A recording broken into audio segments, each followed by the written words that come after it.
Update tayo sa mainit na balita na hatol ng korte na guilty kay Alice Go at 7 iba pa sa kasong qualified human trafficking.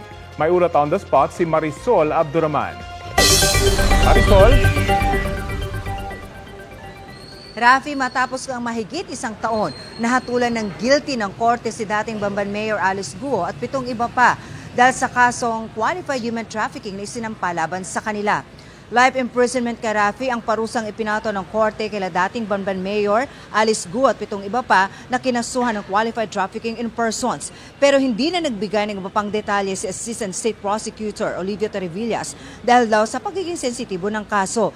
Hindi sumupot physically dito si Guo. Sa halip, ginawa ang promulgation via video conferencing. Hindi naman na raw nagdemand pa ang prosecution na mag-appear sina Guo at iba pa ng personal dito sa korte ngayong umaga.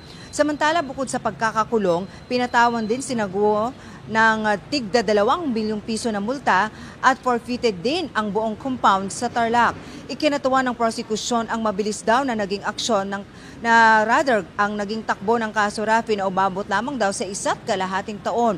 Kaya para sa PAOK, ito raw ay isang symbolic victory, hindi lamang daw para sa gobyerno kundi para sa mga biktima.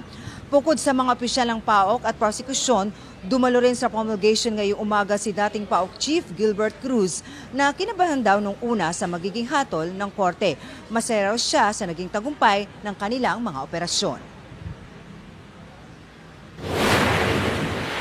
This is a symbolic victory for the government, especially in convincing our investors na talagang we are trying, the Office of PAOK together with the other agencies is really trying its best to establish a fair and just business climate.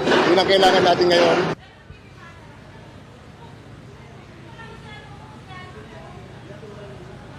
Rafi, after nga nitong promulgation, inaabangan na natin next kung kailan dadalhin itong si Alice Guo base nga doon sa ipinalabas na commitment order kasi kanina sa impormasyon na binigay sa atin ng prosecution, agad raw nagpalabas ng kautusan si judge na mailipat sa CIW or Correctional Institute for Women itong si Alice Guo. Alam mo Rafi, kanina bago mag-umpisa ang promulgation, namataan natin dito ang kanyang abogado pero alam mo hanggang ngayon nag-aabang pa rin tayo sa kanya rito pero hindi natin siya makita. Pero sa pagkakaalam natin, maglalabas daw siya ng statement para sa kanyang kliyente na si Alice Guo. Kaya antabayanan natin yan, Rafi.